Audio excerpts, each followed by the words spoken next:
Chapter 16 of The Mandalorian probably is one of my favorite Star Wars stories I've ever seen. The only other time I felt the emotions I did watching those closing minutes of Season 2 were in the movie theater. Of course, a big reason for that, spoiler alert, was the appearance of Luke Skywalker. Pretty much every person's opinion I trust when it comes to Star Wars has said essentially the same thing, but the one main gripe from this past episode is that Luke was just fan service to please a certain sect of the fandom. Was it though? I have the answer. Who's scruffy looking?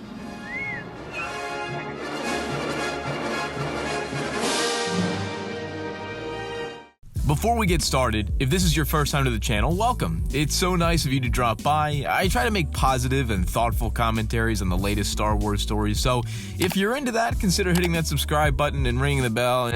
You get it. Let's talk a little bit about fan service, shall we? There's no official dictionary definition, but one of the best descriptions I've ever seen comes from Urban Dictionary of all places.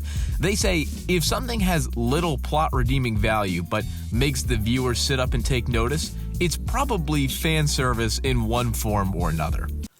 That sounds good to me. There are a boatload of examples of fan service. This is fan service, this is fan service, that's definitely fan service, yep, that's fan service, even this is fan service. Oh! Yeah! I could make a whole video on just the examples of fan service in popular media, but this is a Star Wars channel, you came to see Star Wars things.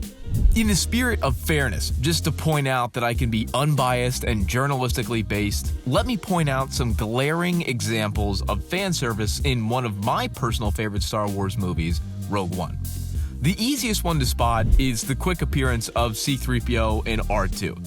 A fun moment, but doesn't serve the story. Scarif? They're going to Scarif? Why does nobody ever tell me anything, R2? Ponda Baba and Dr. Evazan also make a quick appearance but serve no other purpose than to make people go, Ooh, I know that guy. Red Leader and Gold Leader, cool cameos, but they also didn't really need to be there. Oh, and Red 5, who also gets blown to bits. Again, there's quite a bit.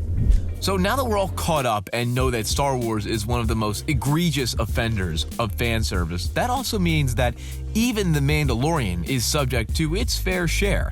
This week, there are some fans that are claiming that the appearance of Luke Skywalker in The Mandalorian is one of the biggest moments of fan service in the entire franchise. I disagree.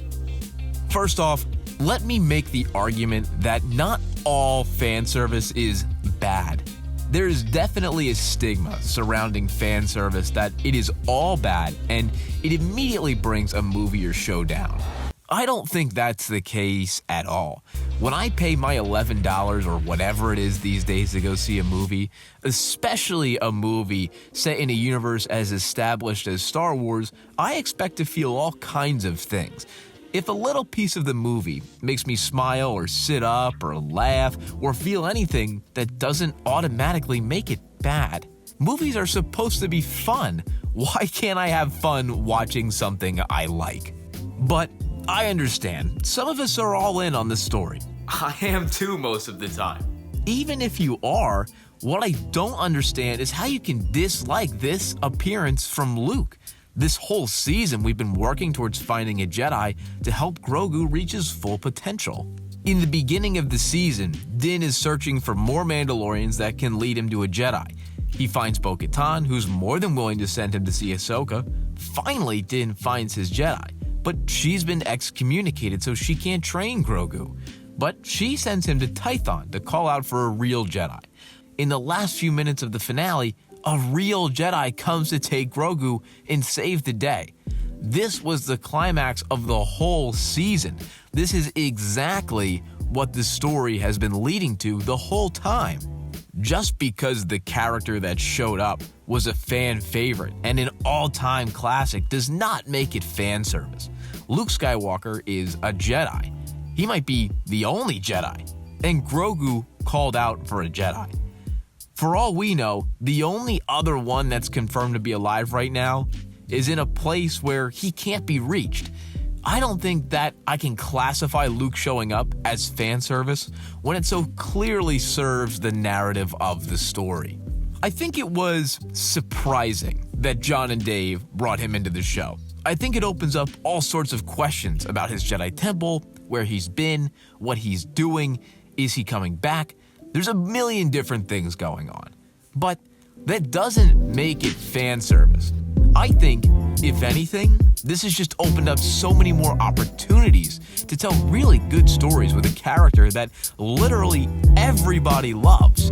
Guys, help me out here. Down in the comments, tell me I'm not wrong and reassure me that the Mandalorian finale was just as awesome as I remember. And until next time, I'll see you guys later.